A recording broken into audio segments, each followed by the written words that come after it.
The 11th of January, 1944 DUP, German radar operators at Tempelhof Airfield couldn't believe their screens as twin-engine fighters with distinctive twin booms appeared directly over the Brandenburg Gate. 400 miles deeper into Reich territory, one city in Nazi Germany, where citizens felt completely safe from enemy aircraft, protected by distance itself. But the 11th of January, 1944, the morning air in Berlin felt different that day, though nobody could say why. Snow covered the streets like a thick white blanket, and smoke rose from chimneys across the city.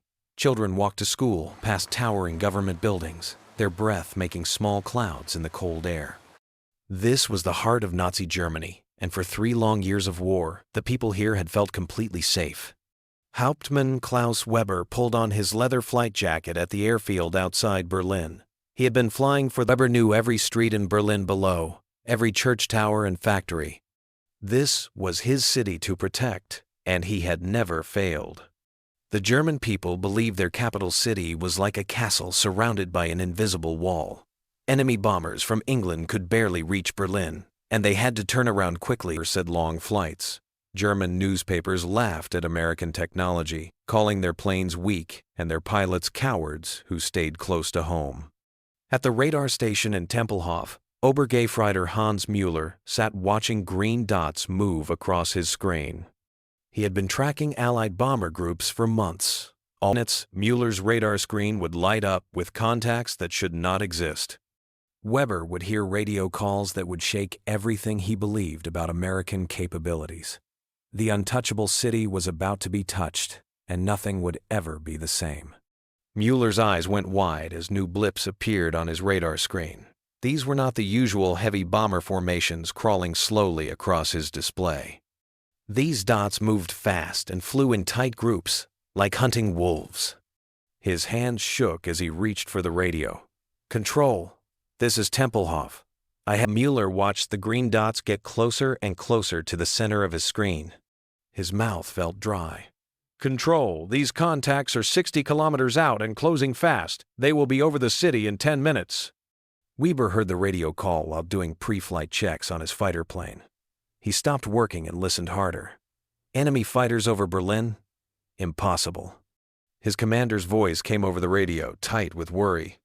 "All pilots to aircraft immediately. Scramble all available fighters." Weber ran to his plane, his heavy boots pounding on the frozen ground. Around him, other pilots did the same. Engines roared to life across the airfield. Black smoke poured from exhaust pipes as German fighters prepared for takeoff. But deep in Weber's chest, a cold feeling grew. If enemy fighters were really coming to Berlin, everything the German people believed was wrong. High above the city, Patterson looked down at the Brandenburg Gate through his cockpit glass. The famous monument looked tiny from 25,000 feet, like a toy soldier might build. His fuel gauge showed half full, even after flying 400 miles from England. The extra tanks had worked perfectly. Behind him, 30 more P-38 Lightnings spread across the sky in a deadly formation. German civilians on the streets below heard the sound first, a deep rumble different from their own planes. They looked up and saw silver dots moving across the blue winter sky. Some pointed and squinted, trying to understand what they were seeing. Others began to run toward air raid shelters, though the sirens had not yet sounded. Weber climbed fast in his single-engine fighter, pushing the throttle forward until his engine screamed. At 15,000 feet, he saw them. Twin-boom fighters, with American stars painted on their wings, flying in perfect lines above his capital city. His radio burst with excited German voices. "American fighters over Berlin! Repeat, American fighters over the city center!" The sight hit Weber like a punch to the stomach. These planes looked strong and well-built. Their twin engines meant they could fly much farther than German intelligence had claimed. If Americans could send fighters to Berlin, how many could they build? How much fuel did they have? Weber's confidence cracked like ice on a warm day. Below him, the people of Berlin stared up at the impossible sight of enemy fighters over their safe city. 8 months later, Weber sat on a wooden crate in an American prisoner of war camp in France. His fighter plane had been shot down during the summer fighting, and now he was behind barbed wire. But this prison felt nothing like what German propaganda had told him to expect. The American guards treated prisoners fairly, following rules about how to care for captured enemies.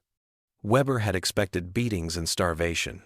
Instead, he found something that shook him more than any punishment could.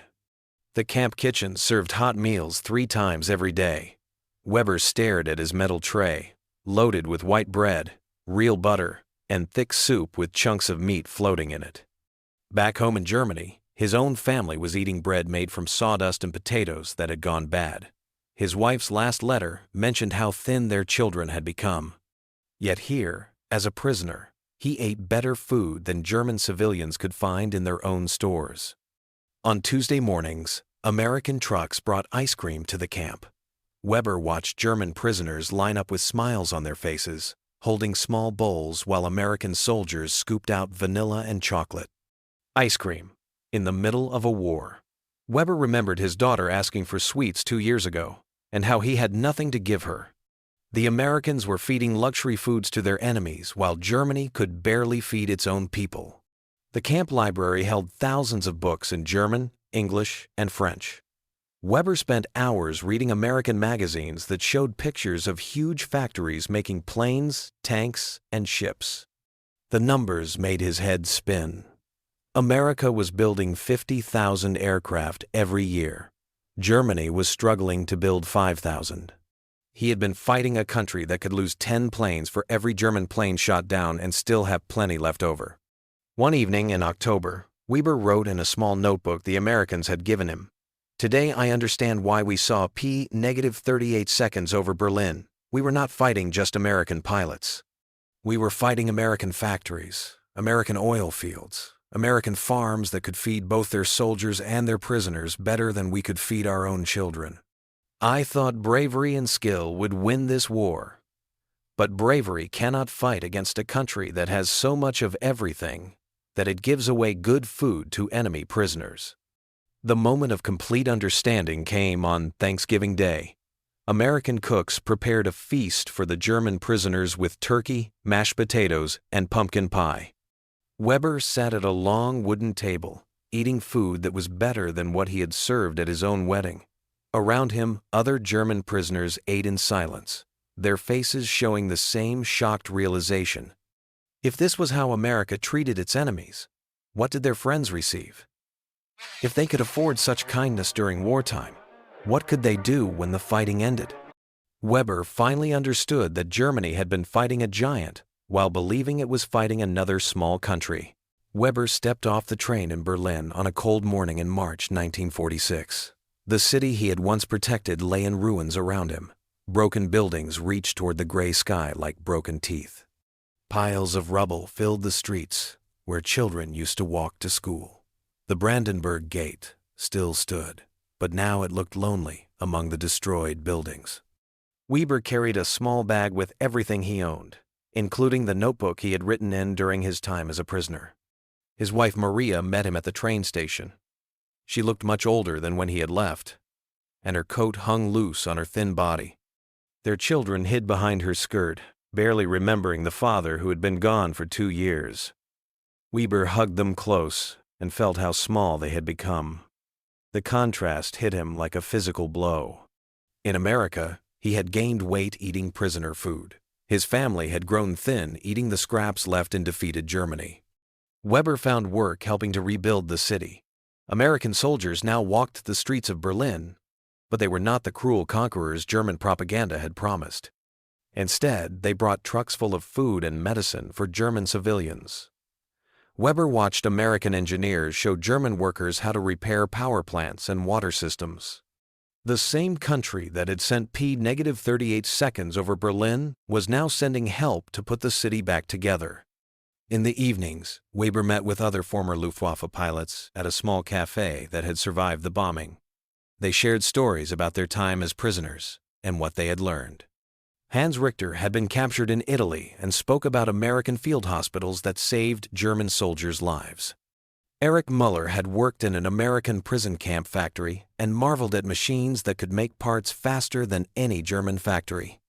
All of them had the same look in their eyes, the look of men who had discovered they had been fighting with only half the truth.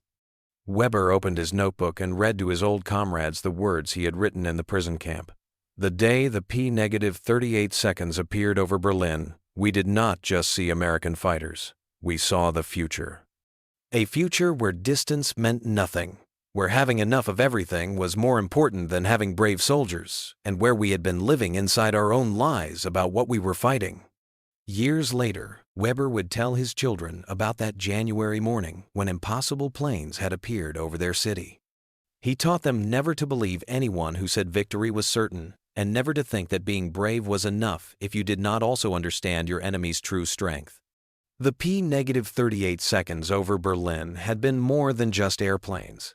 They had been a message written in the sky, telling Germany that the war was already lost before most people realized it had truly begun.